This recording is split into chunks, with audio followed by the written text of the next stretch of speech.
요한복음 5장에 보면은 예수님께서 예루살렘에 있는 그 양문교 베데스다 연못으로 가셔서 38년 된 병자를 고쳐 주셨습니다. 그런데 그날이 마침 안식일이었어요. 그래서 그 16절에 보면은 이 유대인들이 예수님을 박해하게 되었는데, 이 안식일에 이렇게 병자들을 고치고 다닌다고 해서 예수님을 박해를 했어요. 그러니까 병자 고치는 것도 일종의 일하는 걸로 봤기 때문에 어떻게 안식일에 그렇게 하느냐, 그래가지고 예수님의 하시는 그 행위에 대해서 아주 잘못됐다고 생각하고 박해를 하게 되었습니다. 그뿐만 아니라 17절에 보니까 내 아버지께서 이제까지 일하시니 나도 일하노라 말씀하시면서, 하나님께서도 지금까지 이런 일을 하시기 때문에 나도 일한다 말씀을 하셨더니, 18절에 보면은 예수님의 이 말씀 때문에 아주 예수님을 더욱더 미워하고 예수님을 아예 죽일 생각을 하게 되었다고 기록이 되어 있습니다. 이유는 두 가지죠. 하나는 안식일을 왜 범하느냐, 안식일을. 두 번째로는 하나님이 자기의 아버지라 하여 자기를 하나님과 동등으로 삼으셨기 때문이라는 거예요. 이들은 예수님이 그리스도시요 살아계신 하나님의 아들이심을 믿지 못했기 때문에, 이들은 예수님에 대해서 마음문을 콱 이제 닫아버리게 됩니다. 예수님은 율법을 지키지 않는 잘못된 사람이고, 예수님은 자기가 마치 하나님인 것처럼 행세하는 아주 신성모독을 하는 사람이고, 그렇게 아예 단정을 짓고 예수님에 대해서는 이제 이들이 마음을 닫고 예수님을 괴롭히고 예수님을 죽일 생각을 하게 된 것입니다. 그런데 19절에 보면은 그들에게 말씀하시기를, 그러므로 예수께서 그들에게 이르시되 내가 진실로 진실로 너에게 이르노니 아들이 아버지께서 하시는 일을 보지 않고는 아무것도 스스로 할 수 없나니 아버지께서 행하시는 그것을 아들도 그와 같이 행하느니라 그랬어요. 그러니까 예수님은 제멋대로 하는 게 아니고 아버지께서 행하시는 일을 보았기 때문에 자기가 그대로 하고 있다는 거예요. 그러니까 예수님이 행하시는 이 모든 것은 하나님 아버지께서 행하시는 그대로 행하고 있다는 거예요.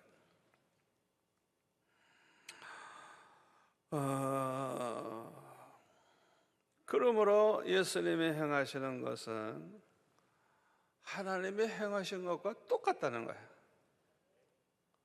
아멘. 왜냐하면 예수님은 오직 아버지의 뜻대로만 행하고 있기 때문에.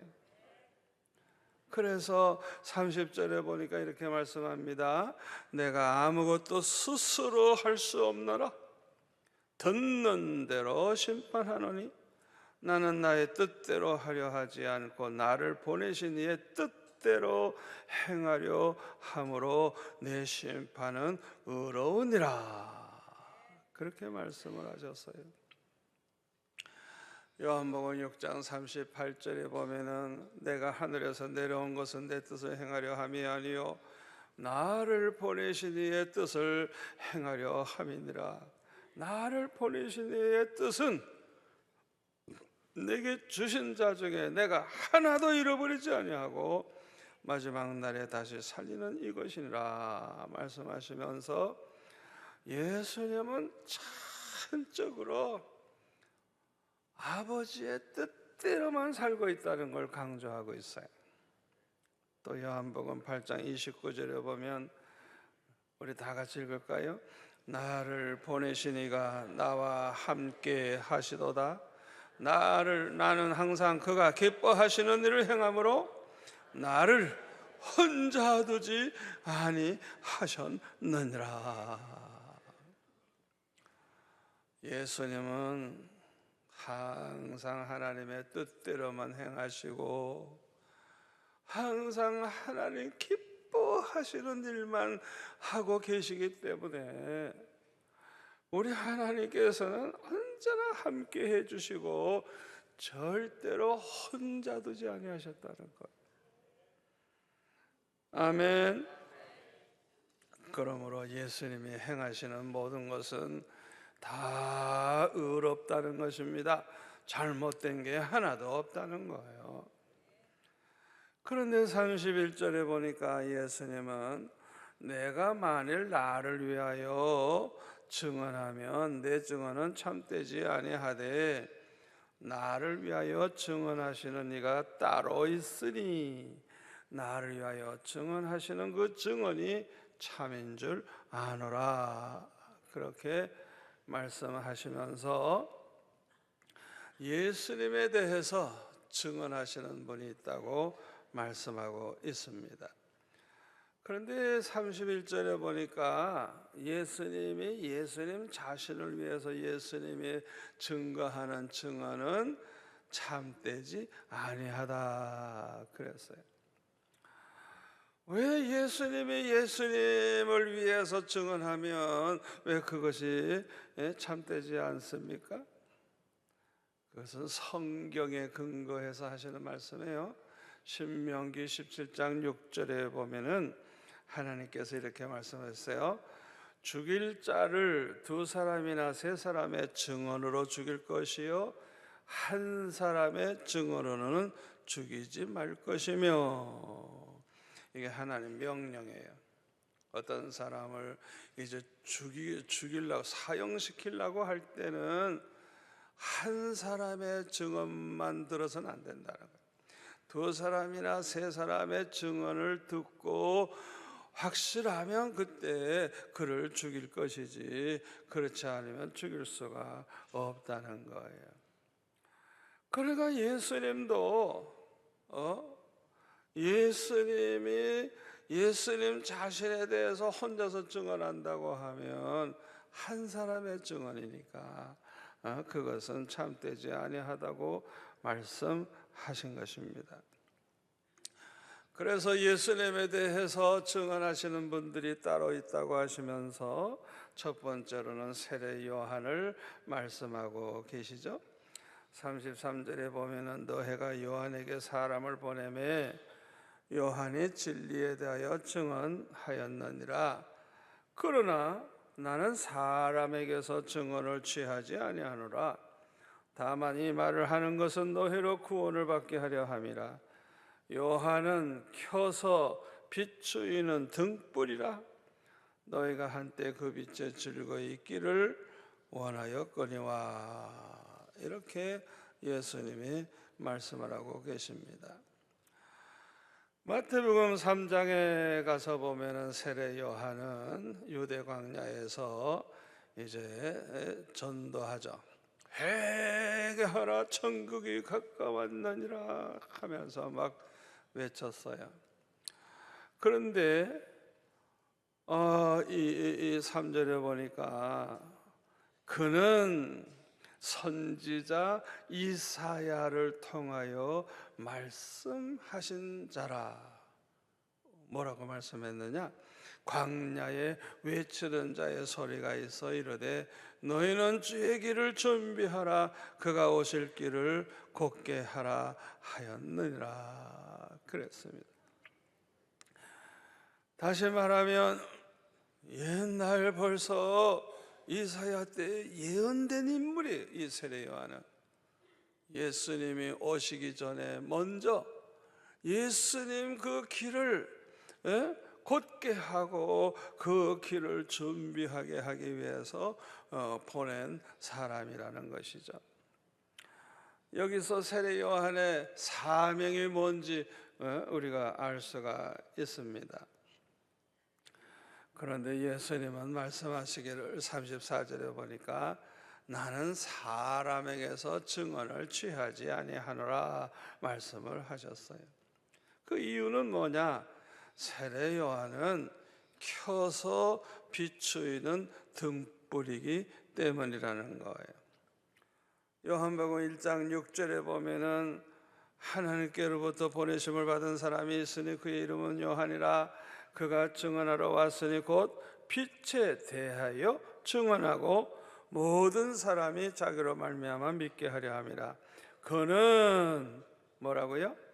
이 빛이 아니요 이 빛에 대하여 증언하러 온 자라 그랬어요. 세례 요한은 켜서 비추이는 등불이라 그랬어요. 세례 요한 자체가 빛이 아니에요. 빛이 아니에요. 그저 잠시 어두울 때 이렇게 등불을 켜서 밝게 하죠. 잠시 이렇게 사용하죠. 그 등불이라는 거예요. 세례 요한은 빛이 아니라는 거예요. 그러니까 이 등불이라고 하는 것은요, 사람들이 그냥 꺼버리면 없어져요. 꺼버리면 불이 없어지죠. 또 기름이 떨어져도 또 빛이 중단되죠. 그렇죠? 그러니까 확실한 이 빛하고는 다른 거예요. 이 등불이 다른 거예요. 이와 같이 요한은 열심히 외쳤지만은 성경에 보면 큰 효과는 얻지를 못했습니다. 바리새인들이나 사두개인들은요, 이 세례 요한의 증거를 받아들이질 않았어요. 그리고 이 세례 요한이 그냥 회개하라, 천국에 가까웠다고 막 그냥 야단을 쳐도 끝까지 회개하지 않았어요. 그러므로 세례 요한은 마태복음 3장 11절에 보면 나는 너희로 회개하게 하기 위하여 물로 세례를 베풀거니와 내 뒤에 오시는 이는, 예수님은, 메시아는 나보다 능력이 많으시니 나는 그의 신을 들기도 감당하지 못하겠노라. 그는 성령과 불로 너에게 세례를 베푸실 것이요 손에 키를 들고 자기의 타작마당을 정하게 하사 알곡은 모아 곳간에 들이고 그 쭉정이는 꺼지지 않는 불에 태우시리라. 장차 심판하실 심판주라는 거예요. 요한복음 5장 34절에서 예수님은 사람에게서 증언을 취하지 아니하노라고 말씀하셨는데, 사람의 증언은 불완전하기 때문에 그렇습니다. 사람의 증언은 잘못된 경우가 참 많아요. 세상에서 재판받을 때 보면은 그 사람이 엄연히 죄를 범했거든요. 그런데도 불구하고 증거가 불충분하다고 그래가지고 무죄 판결을 내리기도 해요. 이와 반대로 어떤 사람은 억울하게 누명을 쓰고 감옥에 들어가 고생하는 사람들도 있어요. 아무리 최선을 다한다고 해도 사람의 증언은 허점이 많은 것입니다. 옛날 아하 왕은 나봇의 그 포도원을 뺏지를 못해가지고 괴로워할 때 그의 아내 이세벨이 거짓적인 두 사람을 세워가지고 저 나봇이 하나님과 왕을 저주했다 이러고 거짓말 증언을 하게 했어요. 그래가지고 사람들이 돌로 쳐 죽였죠. 열왕기상 21장에 나오는 말씀입니다. 이런 식으로 한다고 하면 두 사람이 아니라 수백 명의 증인이라도 다 잘못된 거예요. 예수님의 십자가에 못 박히실 때도 얼마나 많은 거짓 증인들이 있었습니까?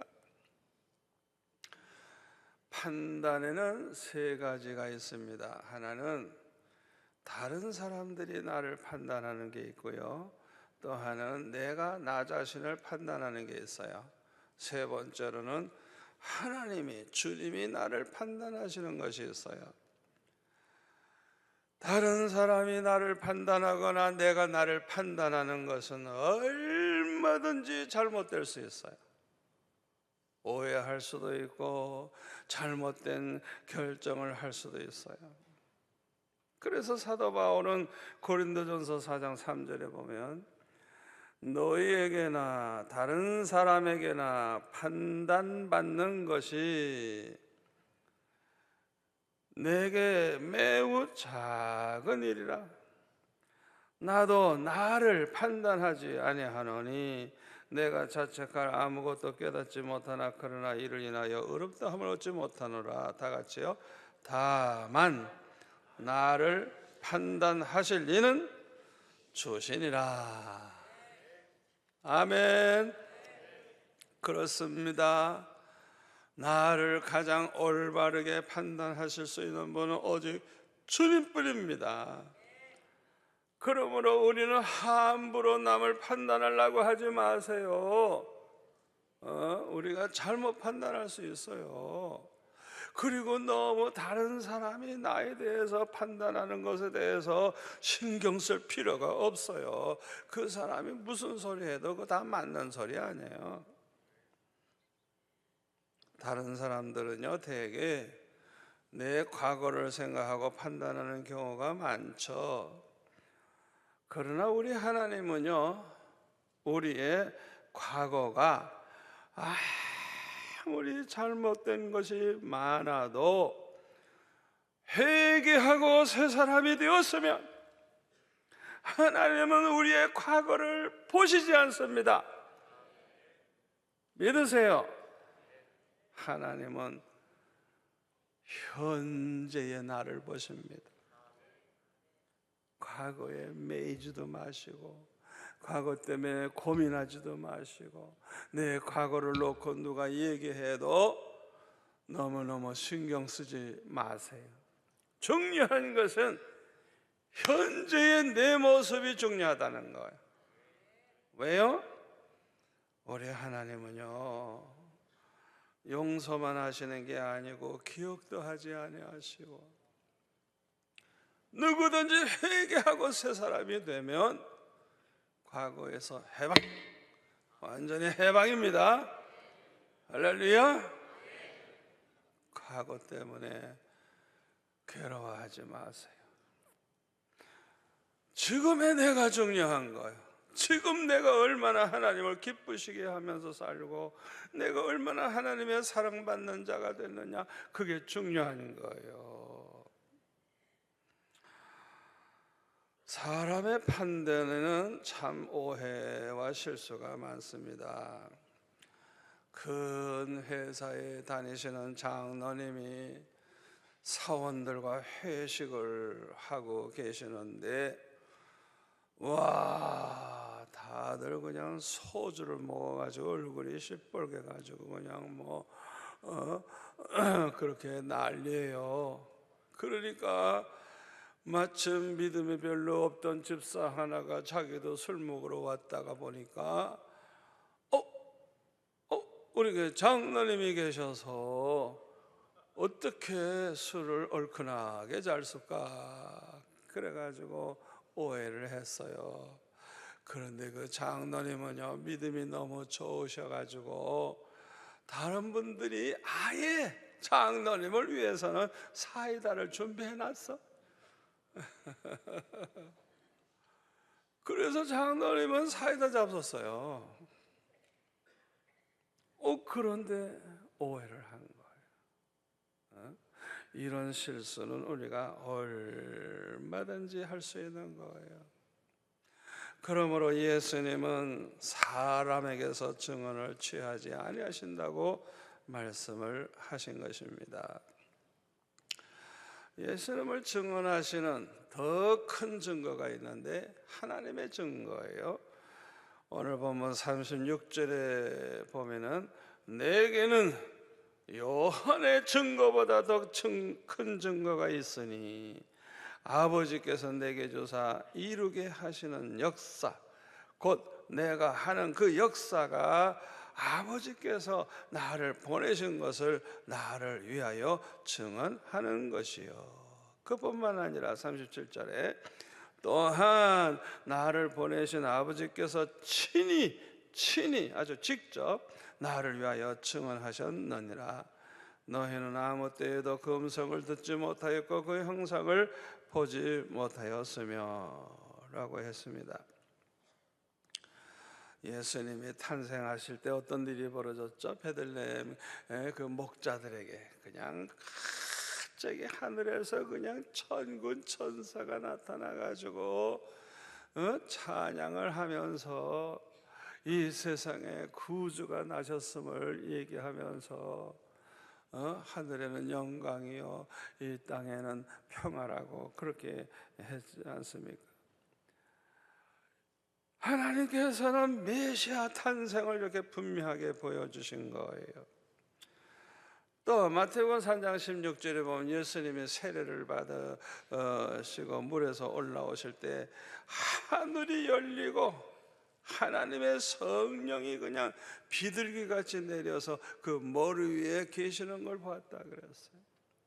그것뿐만 아니라 하늘로부터 소리가 들리는데 이는 내 사랑하는 아들이요 내 기뻐하는 자라. 이렇게 하나님께서 아주 친히 증거를 하신 것입니다. 특히 예수님이 행하신 표적들은 예수님이 그리스도시요 살아계신 하나님의 아들이심을 아주 충분히 증거해 주고도 남습니다. 죽은 지 나흘 된 나사로에게 일어나라 한마디 하니까 일어나는 거예요. 이거는 창세기 1장에 나오는 그 하나님만이 할 수 있는 거예요. 빛이 있으라 하니까 빛이 생기는 거예요. 아멘. 아주 천지전능하신 하나님이신 걸 보여주는 거예요. 그뿐만 아니라 오병이어로 5,000명 먹이고도 12바구니 남게 하는 거, 이거 요술이 아니에요. 전지전능하신 하나님이 하실 수 있는 거예요. 바다 위를 걸어오시기도 하고 풍랑이 일어나는 바다를 향해서 잔잔하라 한마디 하니까 그냥 순간적으로 잔. 와, 하늘 땅과 모든 우주가 다 그냥 주님의 한마디 말씀이면 그냥 그 순간에 그냥 다 말씀대로 되는 거예요. 이것은 하나님만이 할 수 있는 거예요. 예수님이 육신을 입고 이 세상에 33년 계셨지만은 또한 예수님은 하나님이시요 하나님의 아들이셨음을 증거해 주는 거예요. 그런데 오늘 보면 37절의 말씀대로 그들은 그 음성을 듣지 못하였고 그 형령을 보지 못하였다 그랬어요. 우리가 무엇을 믿으려면 듣든지 보든지 해야 되는데 그들은 귀로 들어요. 뭐 듣긴 듣는데 하나도 깨닫지를 못하는 거예요. 눈으로 보기는 보는데 하나도 깨닫지를 못하는 거예요.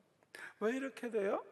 영적으로 눈이 멀고 귀머리가 되었기 때문에 그렇습니다. 무엇보다도 그들은 아예 마음문을 닫아버렸기 때문에 그래요. 예수님은 율법을 어기는 사람이고 신성모독자고 그냥 단정 지어버리고 그냥 예수님을 그냥 미워하고 괴롭힐 뿐만 아니라 죽일 생각을 하는 그런 마음을 가지고 있었으니 아무리 들으면 뭐하고 보면 뭐해요. 하나도 그것이 들어오지를 않는 것입니다. 로마서 10장 17절에 보면 믿음은 들음에서 나고 그 들음은 그리스도의 말씀으로 말미암는다 그랬어요. 그냥 듣기만 하면 되는데 그들은 그 음성을 듣지 못하였던 것입니다. 왜냐하면 38절에 보니까 그가 보내신 이를 믿지 아니함이라. 하나님께서 이 세상에 보내신 하나님의 아들 예수님을 아예 믿지 아니했기 때문에 마음문을 닫고 아예 모든 걸 다 그냥 닫아버렸기 때문에 하나도 받아들이지를 못한 거예요. 마음문을 닫고 믿지 않는 사람에게는 예수님의 말씀이 귀에 들어오질 않고요, 예수님이 행하시는 그 모든 표적을 보면서도 하나도 그걸 받아들이질 않아요. 마치 자기와는 상관없는 것처럼 생각해요. 그래서 예수님이 행하신 표적이 엄청남에도 불구하고 바리새인들과 제사장들이 예수님께 와서 당신이 하늘로부터 온 표적이 무엇인지 보여달라. 아니 그동안 얼마나 많은 표적을 보여주고 계시는데 당신이 하늘로부터 온 표적이 뭐냐고 보여달라고 또 이렇게 말을 했어요. 왜 그래요? 그동안에 행하신 모든 표적을 믿지를 않고 아예 믿을 생각도 안 하고 받아들이지도 않았기 때문에 그래요. 그래서 예수님은 뭐라 그럽니까?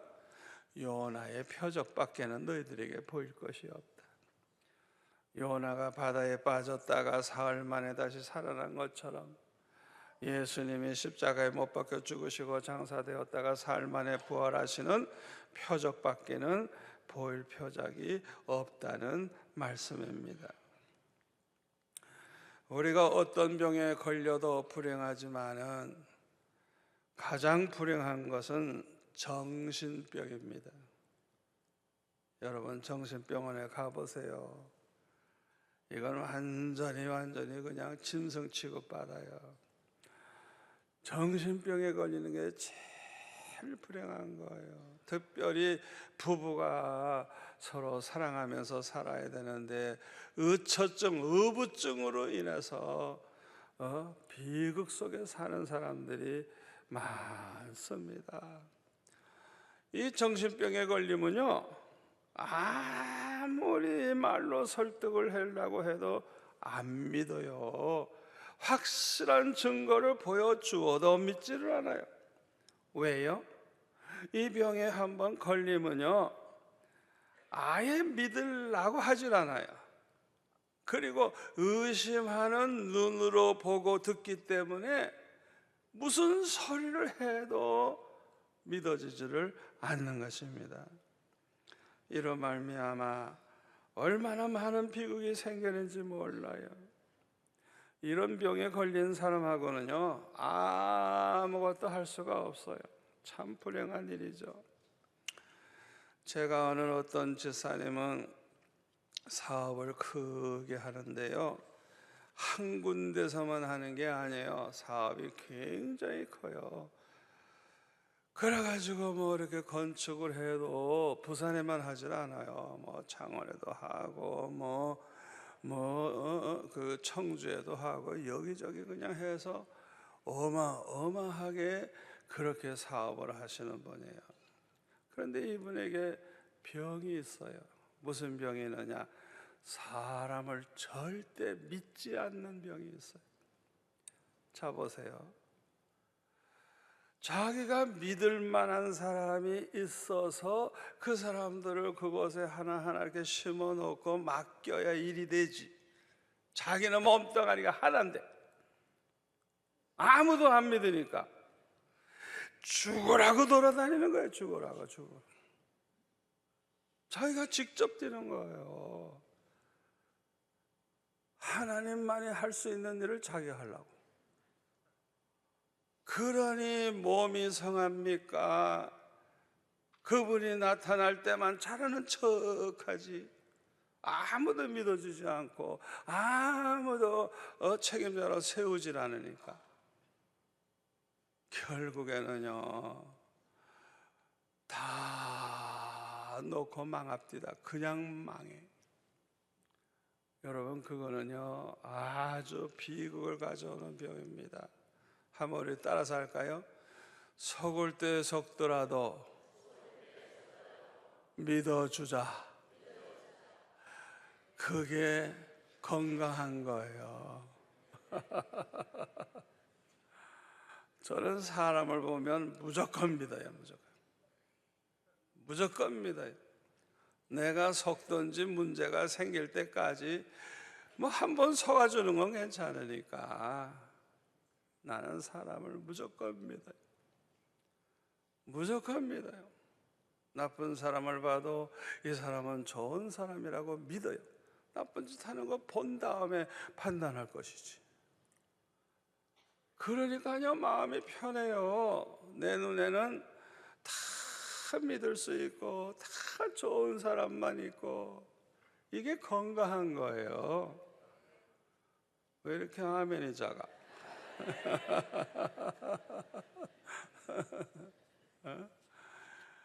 그냥 믿지 못하는 이 병, 이게 보통 병이 아니에요. 그런데 저와 여러분은 눈에 보이지 않는 그 하나님이 계심을 믿고 그 하나님이 우리를 사랑하심을 믿고 예수님이 그리스도시요 하나님의 아들이심을 믿고 있으니 이것이 기적이 아니겠어요? 이것은 오직 하나님의 은혜로 되는 것입니다. 세 번째로는 성경이 증거한다 그래. 성경이 39절 너희가 성경에서 영생을 얻는 줄 생각하고 성경을 연구하거니와 다 같이요. 이 성경이 곧 내게 대하여 증언하는 것이니라. 그러나 너희가 영생을 얻기 위하여 내게 오기를 원하지 아니하는도다. 성경이 예수님에 대해서 증언한다고 말씀하고 있어요. 여기서 말하는 성경은 구약 성경입니다. 구약 성경은 장차 오실 메시아를 예언한 거예요. 그래서 큰 선지자들이 그냥 이런 메시아가 온다 그냥 말씀을 쭉 하고 있거든요. 그러니까 이 구약 성경은 오실 메시아를 증거하는 것이고 신약 성경은 오신 예수님, 아멘, 오신 예수님을 증거하는 거예요. 이 성경은 하나님이 유대인에게 주신 가장 중요한 증거인 것입니다. 그러나 타락한 유대인들은 그 하나님의 말씀을 보기나 하나요, 읽기나 하나요, 다 말씀을 잊어버리고 나중에는 말씀을 믿지도 않는 그런 사람들이 되고 말았어요. 그러니까 영적으로 어두워지니까 이 타락한 유대인들은 그렇게 성경이 확실하게 증거해주고 있음에도 불구하고 그걸 믿지를 못하고 깨닫지를 못했던 것입니다. 39절에 보면 너희가 성경에서 영생을 얻는 줄 생각하고 성경을 상고하느니와 이 성경이 곧 내게 대하여 증언하는 것이라 그랬는데요, 오늘날 성경을 읽다가 예수님 만난 사람이 많습니다.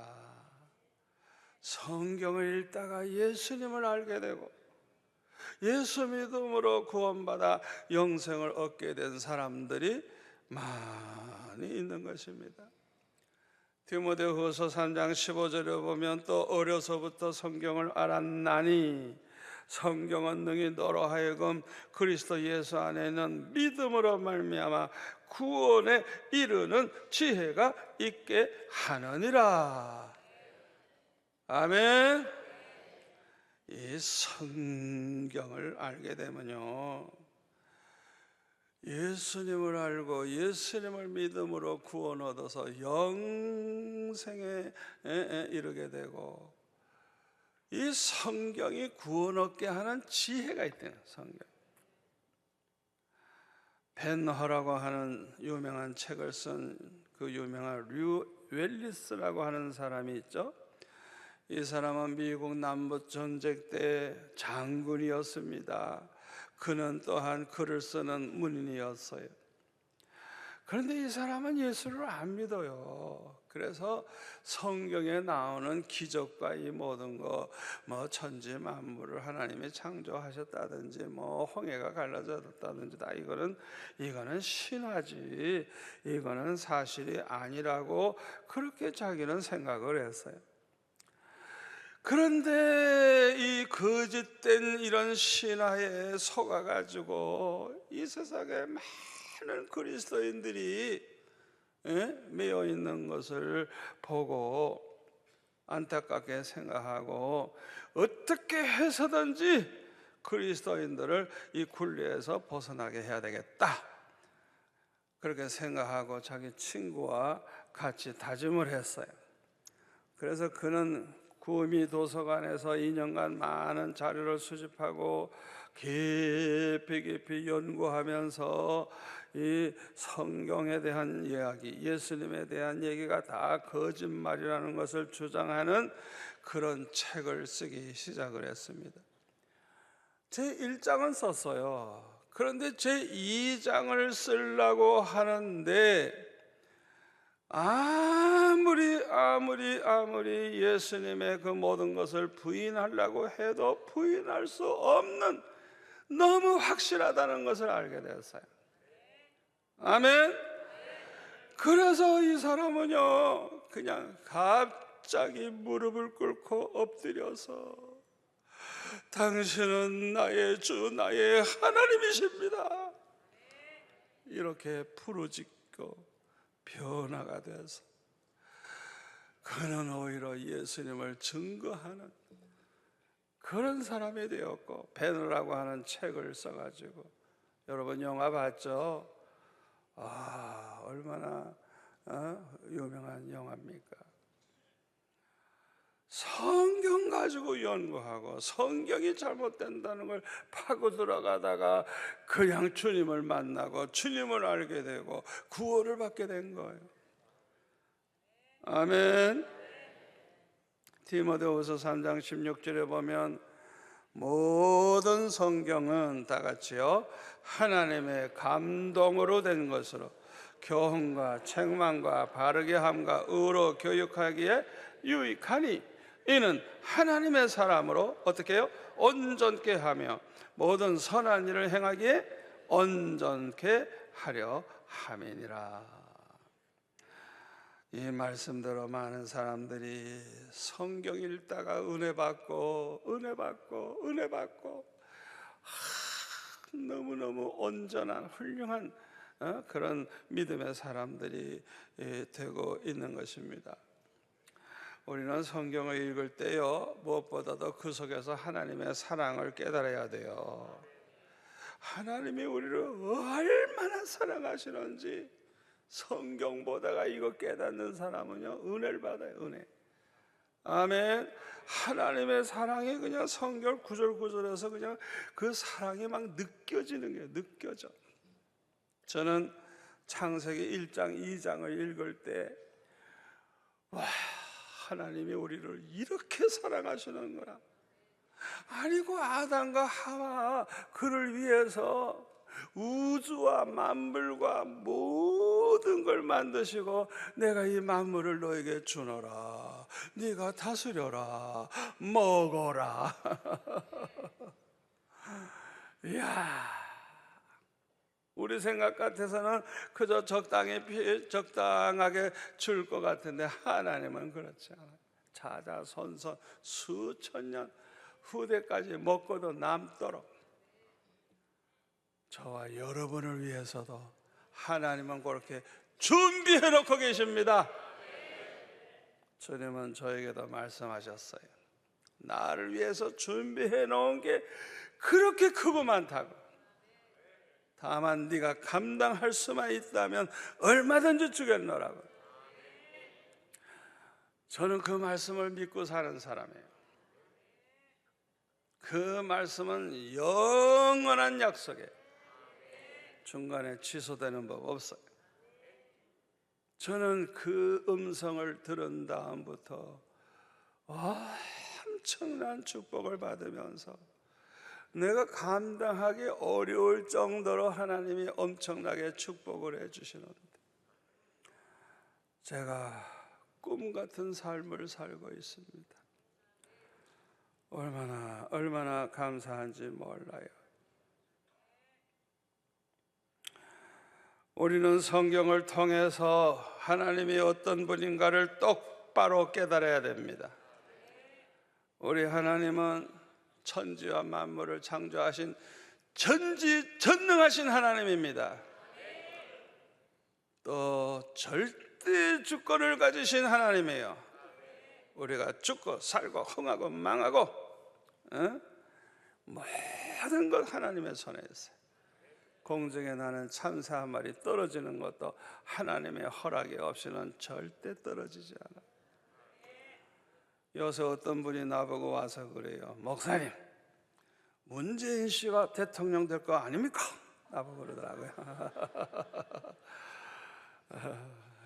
그런데 제가 옛날 같으면 가볍게 얘기하겠지만 저도 좀 철이 났거든요. 그래서 제가 그런 얘기했어요. 노무현 대통령이 대통령 되리라고 누가 생각했습니까? 투표하는 날까지도 전혀 생각지 않았는데 되지 않았습니까? 그거는 하나님의 손에 있습니다. 그래서 나는 말 못합니다. 하나님의 손에 있는 거예요. 믿습니까? 노무현 대통령이 처음에는 2% 3%밖에 인기가 없었대요. 그런데 대통령 될 줄 어떻게 알았어요? 트럼프 대통령 처음으로 정계에 들어와 가지고 처음에 누가 그걸 알아? 형편없지. 그냥 인기가 그냥 몇 프로 되지도 않지. 그가 대통령 될 줄 누가 알았어요? 하나님의 손에 있어요. 여러분 앞으로 살아가기 어렵고 중국과 문재인 등등 어려워도 걱정하지 마세요. 여러분 죽고 사는 거는 하나님의 손에 있어요. 여러분 흥하고 망하는 건 하나님의 손에 있어요. 하나님이 축복하시면 그냥 IMF와 같은 어려운 올 때 그냥 더 떼돈을 벌게 되는 거예요. 여러분 그거 아셔야 돼요. 하나님의 손에 있어요. 그러니까 이럴 때는 우리는 하나님만 바라보고 살아야 돼요. 모든 문제를 하나님 앞에 기도해서 해결해야 돼요. 왜? 하나님이 예스 하면 되니까. 하나님의 축복의 문을 열면 되니까. 다 죽는다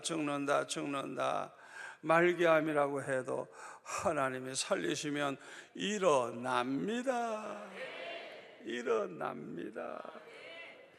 얼마 전에 우리 교회 와서 청지기 세미나 할 때 젊은 목사님 그 딸 다 그냥 죽었다고 생각하고 완전히 혼수 상태에 있는 딸이 계속 먹지도 못하고 링겔만 맞고 그렇게 오랫동안 어떻게 견딥니까?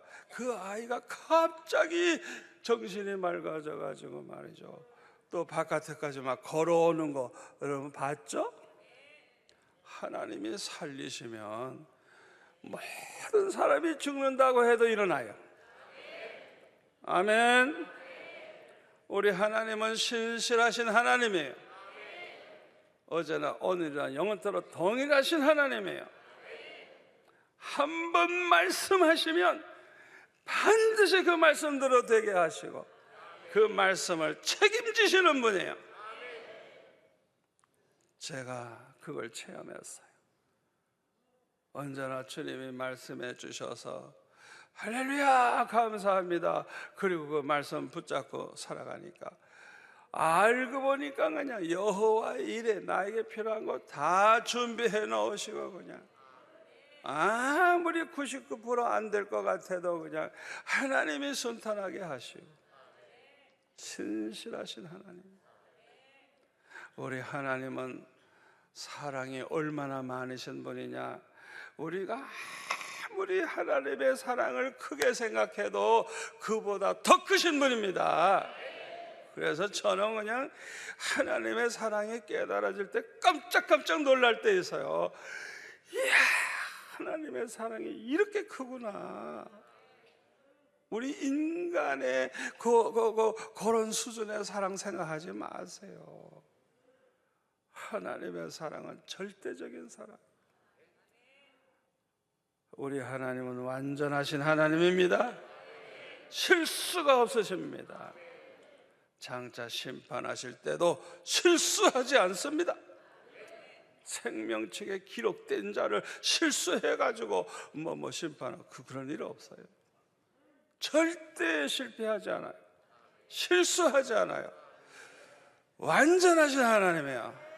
성경 말씀대로 완전하게 우리 하나님이 우리와 함께 하심을 믿으시기를 바랍니다. 무엇보다도 예수님이 누군지 똑바로 알게 되어야 합니다.